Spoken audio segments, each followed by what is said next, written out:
ਸਤਿ ਸ਼੍ਰੀ ਅਕਾਲ ਬੱਚਿਓ, ਇੱਕ ਵਾਰੀ ਫੇਰ ਤੁਹਾਡਾ ਸਵਾਗਤ ਹੈ 7ਵੀਂ ਦੀ ਪੰਜਾਬੀ ਦੀ ਜਮਾਤ ਵਿੱਚ। ਤੇ ਅੱਜ ਅਸੀਂ ਕਰਨ ਜਾ ਰਹੇ ਹਾਂ ਪਾਠ ਨੰਬਰ 7, ਜੋ ਕਿ ਇੱਕ ਕਵਿਤਾ ਹੈ ਔਰ ਜਿਸ ਦਾ ਨਾਮ ਹੈ ਚਾਚੇ ਦਾ ਵਿਆਹ। ਇਹ ਕਵਿਤਾ ਹਾਸੇ ਨਾਲ ਭਰਪੂਰ ਹੈ ਅਤੇ ਇਹ ਕਵਿਤਾ ਲਿਖੀ ਹੈ ਸੁਰਿੰਦਰ ਮੰਡ ਨੇ। ਔਰ ਇਸ ਵਿੱਚ ਕਵੀ ਸਾਨੂੰ ਜੋ ਹੈ ਹਸਾਉਣਾ ਚਾਹੁੰਦਾ ਹੈ, ਸਾਡਾ ਮਨੋਰੰਜਨ ਕਰਨਾ ਚਾਹੁੰਦਾ ਹੈ, ਕਿਉਂਕਿ ਉਸਦਾ ਕਹਿਣਾ ਹੈ ਕਿ ਜ਼ਿੰਦਗੀ ਵਿੱਚ ਹੱਸਣਾ ਬਹੁਤ ਜ਼ਰੂਰੀ ਹੈ। ਆਓ ਕਵਿਤਾ ਪੜ੍ਹੀਏ ਅਤੇ ਨਾਲ ਨਾਲ ਇਸ ਦੀ ਵਿਆਖਿਆ ਕਰੀਏ। ਚਾਚੇ ਦਿਆਲ ਸਿੰਘ ਦਾ ਜਦ ਲੱਗਾ ਹੋਣ ਵਿਆਹ, ਪੁੱਠੀਆਂ ਛਾਲਾਂ ਮਾਰੇ ਚੜ੍ਹਿਆ ਗੋਡੇ ਗੋਡੇ ਚਾ।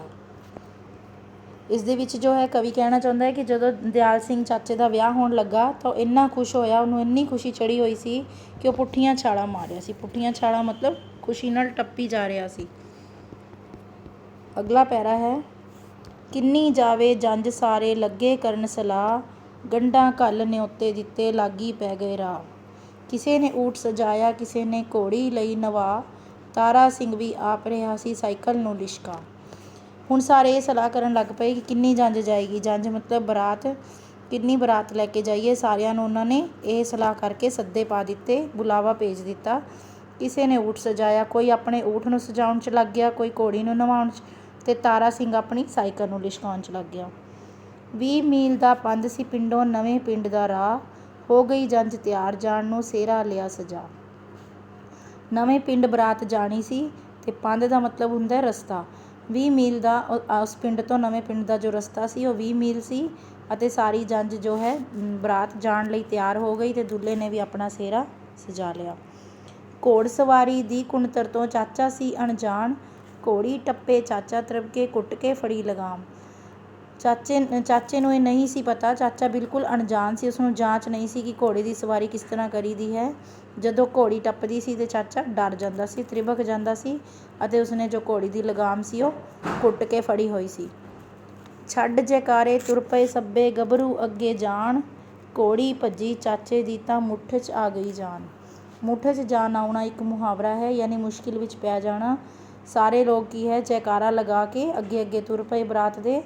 ਜਦੋਂ ਘੋੜੀ ਭੱਜੀ ਤਾਂ ਚਾਚੇ ਦੀ ਕੀ ਸੀ, ਜਾਨ ਜੋ ਹੈ ਮੁੱਠ ਵਿੱਚ ਆ ਗਈ, ਮੁਸ਼ਕਿਲ ਵਿੱਚ ਪੈ ਗਿਆ ਚਾਚਾ, ਕਿਉਂਕਿ ਉਸਨੇ ਕਦੇ ਘੋੜੀ ਦੀ ਸਵਾਰੀ ਨਹੀਂ ਸੀ ਕੀਤੀ। ਕਿਸੇ ਦੀ ਬੋਤੀ ਭੁੜਕ ਕੇ ਉੱਤੋਂ ਥੱਲੇ ਸੁੱਟਿਆ ਬੰਦਾ, ਕਿਸੇ ਨੇ ਮੰਗਵੀਂ ਘੋੜੀ ਲੈ ਕੇ ਗਲ ਵਿੱਚ ਪਾ ਲਿਆ ਫੰਦਾ। ਕਿਉਂਕਿ ਸਾਰੇ ਲੋਕ ਬਰਾਤ ਨਾਲ ਆਪਣੀ ਆਪਣੀ ਟੌਰ ਵਿਖਾਉਣ ਲਈ ਕੁਛ ਨਾ ਕੁਛ ਮੰਗ ਕੇ ਲਿਆਏ ਸੀ। ਕੋਈ ਘੋੜੀ 'ਤੇ ਜਾ ਰਿਹਾ ਸੀ, ਕੋਈ ਸਾਈਕਲ 'ਤੇ, ਕੋਈ ਬੋਤੀ 'ਤੇ।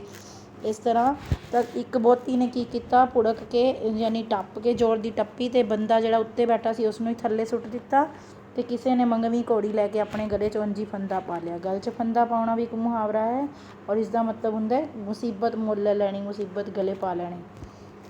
ਤਾਰਾ ਸਿੰਘ ਨੂੰ ਚਾਅ ਸਾਈਕਲ ਦਾ, ਚੜ੍ਹ ਗਿਆ ਵੱਟ ਨਾਲ ਲਾ ਕੇ, ਬਿਨਾਂ ਬਰੇਕੋਂ ਸਾਈਕਲ ਉਹ ਤਾਂ ਲੈ ਗਿਆ ਦੂਰ ਭਜਾ ਕੇ।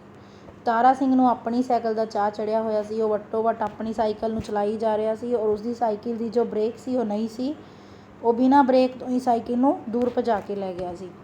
ਉਤਰਨ ਦੀ ਨਾ ਜਾਚ ਸੀ ਉਸਨੂੰ, ਦੂਰੋਂ ਸ਼ੋਰ ਮਚਾਇਆ, ਚੌੜੀਆਂ ਲੱਤਾਂ ਕਰਕੇ ਡਿੱਗ ਪਿਆ ਲੋਕਾਂ ਹਾਸਾ ਪਾਇਆ। ਉਸਨੂੰ ਉਤਰਨ ਦੀ ਜਾਚ ਨਹੀਂ ਸੀ, ਉਸਨੇ ਦੂਰੋਂ ਹੀ ਸ਼ੋਰ ਮਚਾ ਦਿੱਤਾ ਅਤੇ ਚੌੜੀਆਂ ਲੱਤਾਂ ਕਰਕੇ ਜੋ ਹੈ ਡਿੱਗ ਪਿਆ, ਜਿਸ ਕਰਕੇ ਲੋਕ ਸਾਰੇ ਹੱਸ ਪਏ। ਘਟਿਓਂ ਮਿੱਟੀ ਲੀੜੇ ਹੋ ਗਏ ਨਾਲੇ ਲੱਥ ਗਈ ਮਾਲ, ਭੱਜਾ ਜਾਵੇ ਨਾਲ ਘੜੀਸੀ ਸਾਈਕਲ ਆਪਣੇ ਨਾਲ। ਉਸਦੇ ਜੋ ਕੱਪੜੇ ਸੀ, ਲੀੜੇ ਸੀ ਕੱਪੜੇ, ਉਹ ਸਾਰੇ ਮਿੱਟੀ ਨਾਲ ਭਰ ਗਏ ਅਤੇ ਸਾਈਕਲ ਦੀ ਚੈਨ ਜੋ ਸੀ, ਮਾਲ ਹੁੰਦੀ ਹੈ ਚੈਨ, ਸਾਈਕਲ ਦੀ ਚੈਨ ਉਤਰ ਗਈ ਅਤੇ ਆਪਣੇ ਨਾਲ ਉਹ ਸਾਈਕਲ ਨੂੰ ਵੀ ਘੜੀਸੀ ਜਾ ਰਿਹਾ ਸੀ ਦੂਰ ਤੱਕ। ਚਾਚਾ ਸੋਚੇ ਘੋੜੀ ਉੱਤੋਂ ਕਿੱਧਰੇ ਜਾਵਾਂ ਭੱਜ, ਬੁੜਕ ਬੁੜਕ ਕੇ ਜ਼ਖਮ ਹੋ ਗਏ ਢਿੱਲੀ ਹੋ ਗਈ ਪੱਗ। ਇੱਧਰੋਂ ਜਿਸ ਚਾਚੇ ਦਾ ਵਿਆਹ ਸੀ ਉਹ ਘੋੜੀ ਉੱਤੇ ਸੋਚ ਰਿਹਾ ਸੀ ਕਿ ਮੈਂ ਕਿੱਧਰੋਂ ਉਤਰ ਕੇ ਘੋੜੀ ਤੋਂ ਕਿੱਧਰੇ ਭੱਜ ਜਾਵਾਂ, ਕਿਉਂਕਿ ਬੁੜਕ ਬੁੜਕ ਕੇ ਜਦੋਂ ਘੋੜੀ ਹਿੱਲਦੀ ਸੀ, ਹਿੱਲ ਹਿੱਲ ਕੇ ਉਸਦੇ ਕੀ ਹੋ ਗਏ ਸੀ, ਜ਼ਖਮ ਹੋ ਗਏ ਸੀ ਔਰ ਉਸਦੀ ਪੱਗ ਵੀ ਢਿੱਲੀ ਹੋ ਗਈ ਸੀ।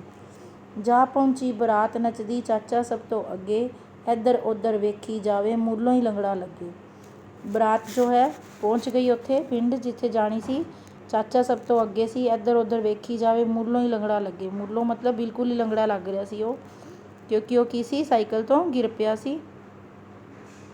ਕਿਸੇ ਨੇ ਲਾੜੀ ਸਿਮਰ ਕੌਰ ਦੇ ਕੰਨਾਂ ਵਿੱਚ ਪਰੋਇਆ, ਸ਼ਕਲ ਵਜ੍ਹਾ ਤਾਂ ਸੋਹਣੀ ਉਸਦੀ ਲੱਤਾਂ ਨੂੰ ਕੁਝ ਹੋਇਆ।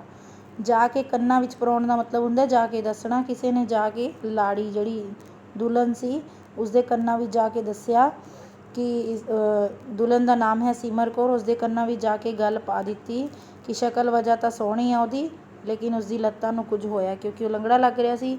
ਉਸ ਦਿਨ ਦੀ ਆਪਣੀ ਵਿਥਿਆ ਚਾਚਾ ਪਿਆ ਸੁਣਾਵੇ, ਆਖੇ ਐਸਾ ਦਿਨ ਬੰਦੇ ਨੂੰ ਕਦੇ ਨਾ ਰੱਬ ਵਿਖਾਵੇ।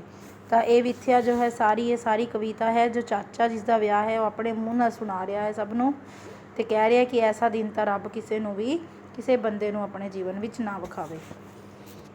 ਆਈ ਹੋਪ ਤੁਹਾਨੂੰ ਕਵਿਤਾ ਜੋ ਹੈ ਚੰਗੀ ਲੱਗੀ ਹੋਏਗੀ ਅਤੇ ਸਮਝ ਵੀ ਆ ਗਈ ਹੋਏਗੀ। ਕੱਲ੍ਹ ਅਸੀਂ ਇਸ ਦਾ ਬੁੱਕ ਪਾਰਟ ਕਰਦੇ ਹਾਂ। ਧੰਨਵਾਦ।